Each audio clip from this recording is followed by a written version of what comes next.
Hello everyone, I'm Becky Goldsmith with Piece of Cake, and I want to share an idea with you for making really lovely, quick gifts using hand-dyed felted wool. In front of me are an array of bundles that I carry on my website at Piece of Cake. These are from Tracy Trevathan. Inside each one of these bundles are, let me double check, 5 pieces that are 5 inches by 6.5 inches. I also have a series of different bundles in a variety of colors, so many beautiful colors. There's this pink. These are solids in colors that are similar but different. And these pieces are, there's 6 each, 7 by 7.5 inches. You can, of course, do wool applique with these. They're wonderful, and the thing I'm going to show you, you can definitely put wool applique on. But I have an idea for a really great project that I want to share. I'm going to use from this package of greens and this package of blues. I'm opening up both bundles. Since there are 6 of the big pieces and 5 of the small pieces, I have 1 left. So I'm pulling this one out that I can use as a decoration for any of the things I'm going to make. That way I would use up all of this at once. I'm going to make these 2 pairs into wool pouches.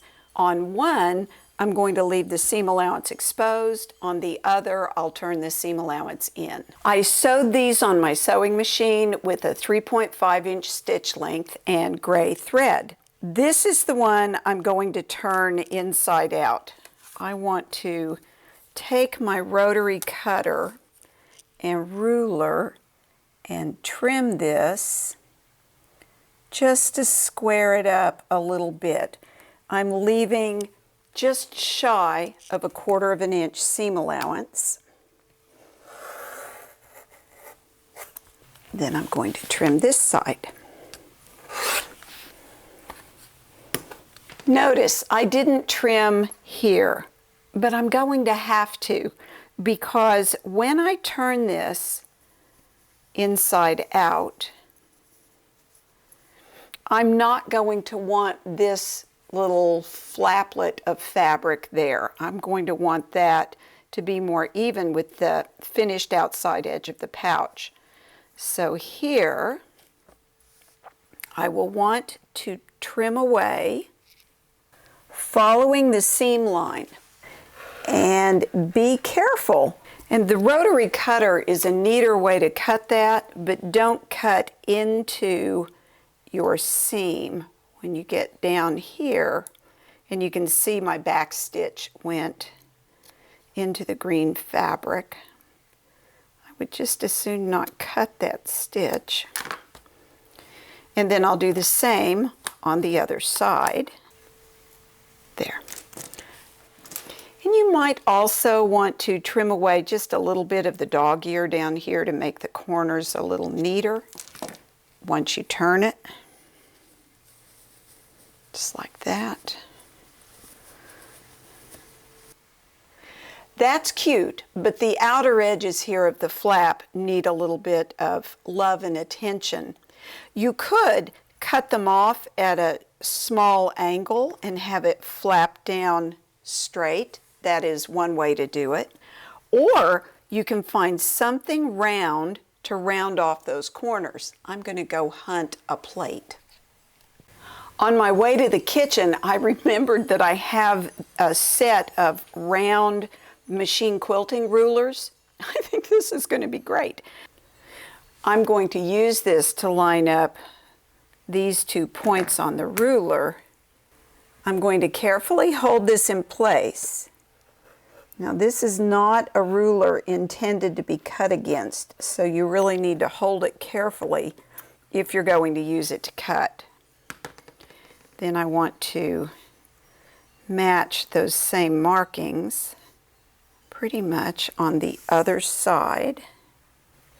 Hold this firmly in place. I could mark this with a pencil and cut it by scissors. That's possibly both safer and efficient. So there's this one, almost ready to go. I've tidied up the edges on my second pouch. And you know what I think I want to do? I want to come in here and just trim away a little bit of this blue top fabric to reveal more of the green below. Use good scissors. I'm using my serrated professional scissors, but the Havel's serrated scissor would be a nice choice for this, or the 5.5-inch serrated embroidery scissor from Kai. For this one, I'm going to make the flap a little shorter. So let's see here. I might want something like a 2-inch flap. I'm going to move my ruler up so that I'm getting a 2-inch flap. And I'm going to square it up with one side and then look at it on the other side and see if it's, roughly square. Remember, wool is stretchy and you want to keep this quick. I do want to angle the top of the flap. I've got my pouch on my mat. I'm going to measure over 1 inch and then eyeball that to roughly even with the point of the blue on that side. And then I will do the same thing on the other side. There we go. Oh, cute. Now, how to fasten these down? You have choices. You could use magnetic closures. You could get snaps and sew snaps here and make it a snap closure. You could add Velcro and Velcro closed.